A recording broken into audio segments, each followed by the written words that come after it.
ano doon eh, medyo sa taas. Lawak na. Malawak na, oh. Abot na hanggang doon sa may daanan ng ano, Bumagsak na yung papuntang MacBook. Mansanas. Pero, oo. Pero, madami pang bahay bago makarating sa extension ng Mansanas. Dapat dito sila pumunta. Kaso lang, andito sila lahat.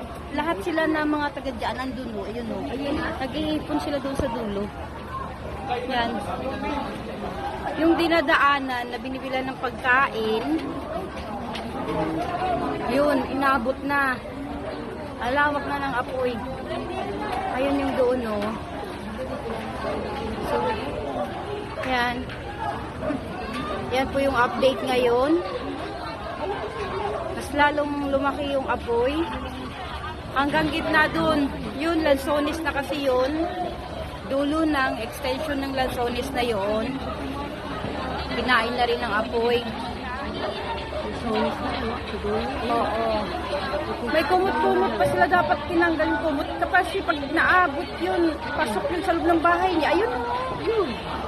Dapat tanggalin niya yung kumot-kumot na yun. Yun sa bintana na yun, Guyabano yan.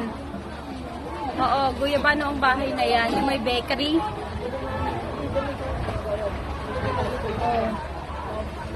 Yung poste, tinumba niya na.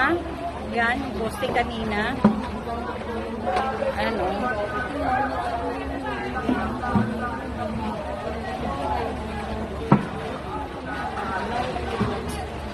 Aabutin itong ano, Iwahig. Pero hindi pa, sabagay malayo pa. Yung Iwahig, ayan ang ano ng Iwahig. May mga aso dyan.